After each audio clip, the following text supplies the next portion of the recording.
video, I'm going to be talking about the potential pitfalls that could occur when selling your house and buying a new one. And I'm also going to be talking about what to do about them if you ever find yourself in that situation.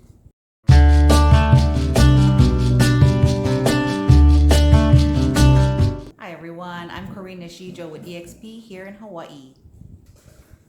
Buying and selling a home at the same time can get complicated, so I thought I'd take some time to talk about some of the pitfalls that could happen.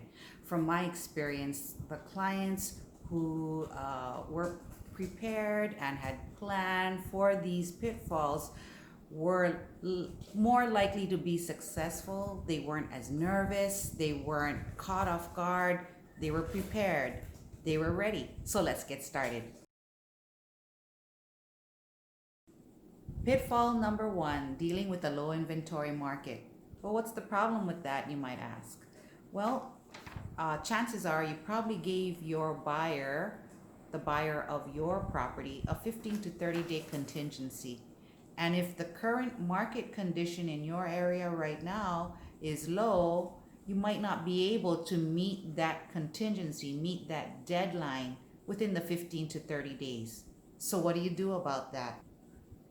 Well, one of the things I would recommend is knowing what your non-negotiables are in the home that you want to get into. But also I would recommend that you be flexible to what's going on in the market and what's available at the time.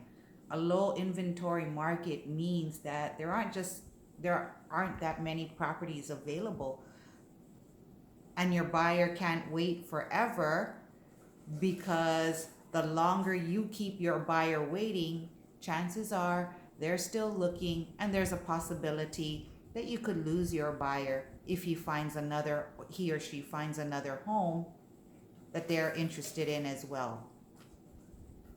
While we don't want to keep the buyer waiting, we also do want to be able to get into the home that we want to have.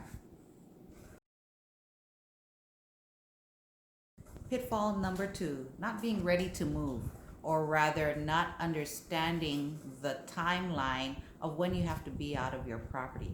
So here in Hawaii, one of the things that's commonly overlooked is knowing that the seller must move out of the property at least 5 days prior to the closing signing. And on top of that, they don't get the keys until 3 days after the closing signing. So 5 plus 3, 8 days. So what would we do in that situation?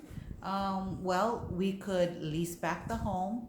We could ask for an extension on when we would get everything out, or we could ask the seller of your next home for early move-in.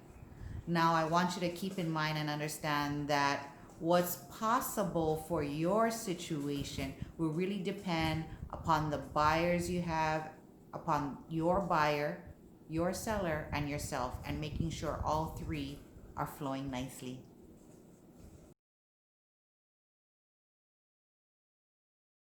Okay, so pitfall number three, one lender moves quicker than the other. Okay, so that's not necessarily a pitfall. However, it is a disruption to the simultaneous close. Remember, we're trying to do 2 transactions at the same time. So even a difference of 3 to 5 days can really throw off the other transaction. So what would we do in that situation? Well, we can ask the slower lender to see if they can shave off those extra days, or we can ask the quicker lender to hold up and wait for the other one. Again, it's just a recommendation. What actually is the solution for your situation really depends on what the lenders can do. Pitfall number four, feeling stressed out and overwhelmed during the transaction.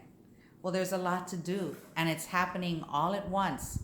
So if you find yourself in that situation, I want you to take a deep breath, breathe, and then call me. I would always say that one of the first things to do is to always reach out to your agent. Whether it's for moving or needing help packing, or you need extra time to juggle other things going on in your life, a good agent can help you get the resources you need to get everything done and still keep the contract moving forward. Okay, so pitfall number 5, dealing with changes to the contract that require negotiation. Sometimes it happens. That's a part of real estate, and anything can happen. Well, like what? Well, a low appraisal, that's a reason for negotiation, or a repair that needs to be made that exceed costs and somebody can't do it. Depending on what the situation is, this is a time to put forth a good faith effort to reach agreement. Your agent will explain the situation and then make recommendations on how to proceed. I want you to know that we as agents have your very best interests at heart, and we want to see you smiling as you open the door to your new home. Well, that's all I have for you folks today. If you found this video helpful, give it a like, and don't forget to subscribe and hit the bell so that you won't miss out on any new videos coming out. Until next time, have a great week, and I'll see you soon.